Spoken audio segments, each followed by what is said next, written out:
Des méthodes pour arrêter de se masturber, il y en a des centaines, comme la douche froide, les pompes, la méditation, les menottes, la camisole de force, et j'en passe. Mais ici, je veux vraiment vous donner les 4 méthodes que je trouve le plus efficaces. Je vais vous épargner toutes les petites méthodes qu'on trouve géniales pendant 3 jours, puis qu'on arrête totalement. Le NoFap Challenge, je l'ai essayé un nombre incalculable de fois et j'ai jamais réussi à dépasser les 30 jours. Même au moment où je vous fais cette vidéo, où je vous donne des conseils pour faire les 30 jours, j'ai jamais fait 30 jours encore. Là, je suis qu'à une semaine pour le moment et mon record maximal, ma série maximum, c'est de 3 semaines. Alors oui, je suis là à vous donner des conseils pour tenir un mois de NoFap alors que j'ai jamais fait un mois entier de NoFap. Mais ce mois-ci, c'est-à-dire le mois de décembre, je suis sûr et certain que je vais réussir à dépasser ces 30 jours. Et puis 30 jours, c'est que la première étape. Une fois que j'aurai fait 30 jours, je partirai sur 90, puis 180, puis une année. Et le but, c'est d'arrêter pour toute ma vie. La masturbation, c'est clairement une addiction et mon but, ça serait de m'en débarrasser pour de bon. Donc je vais commencer par vous donner les astuces que je pratiquais avant. Même si j'ai échoué avec ces astuces, elles m'ont permis d'atteindre quand même 3 semaines, c'est pas rien. Je trouve qu'elles sont efficaces, mais je les ai peut-être pas poussées assez loin.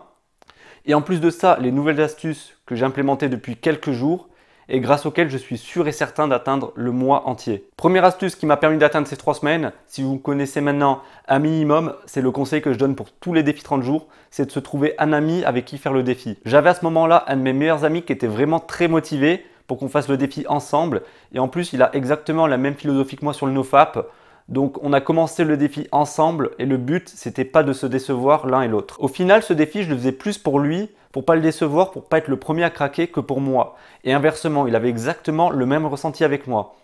Et au bout d'un moment, le problème c'est que la compétition amicale elle s'estompe un peu et le problème que j'ai avec ça c'est que si l'un craque, le second va forcément craquer. Donc c'est une bonne méthode, mais on va dire qu'elle est à double tranchant. Pour la deuxième astuce, j'ai remarqué qu'on a plus tendance à se masturber quand on est seul, quand on s'ennuie et quand on est stressé. Et au contraire, quand on passe des journées productives où on est vraiment très occupé, on n'y pense même pas. On passe plusieurs jours sans se masturber et sans même y penser. Ma deuxième astuce alors, et je sais qu'elle n'est pas évidente à mettre en place tous les jours, c'est plus facile à dire qu'à faire, c'est d'avoir une vie sociale très remplie, de voir un maximum de monde et de justement limiter ces périodes de creux où on est seul et on a envie de se masturber. C'est pas évident à mettre en place parce qu'on a forcément un moment dans la journée où on est un peu seul avec un ordinateur à portée de main et en 2 clics on peut aller sur un site porno.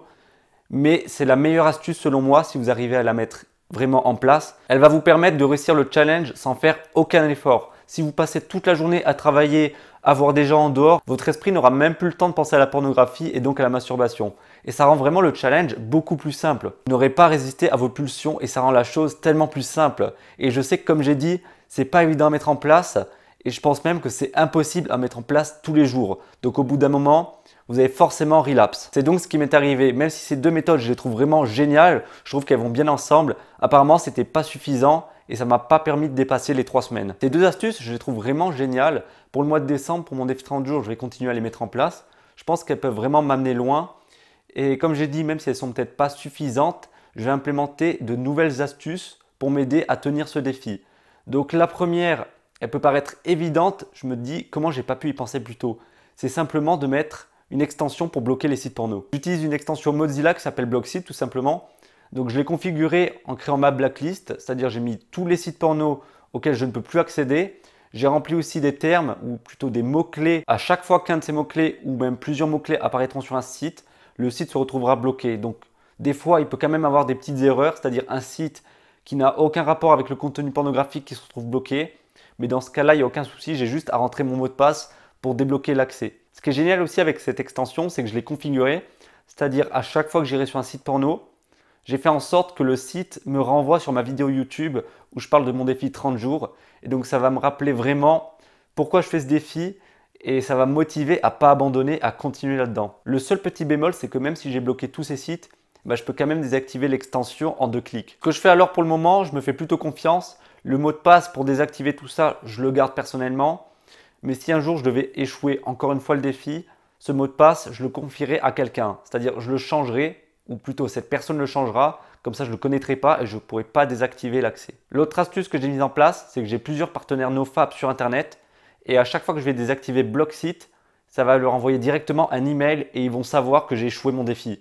Et j'ai pas du tout envie qu'ils le sachent. Donc oui, si un jour j'ai vraiment envie de me masturber et que je me dis bon tant pis, je désactive mon extension Mozilla, eh bien ça va prévenir tout le monde, ils vont tous être au courant.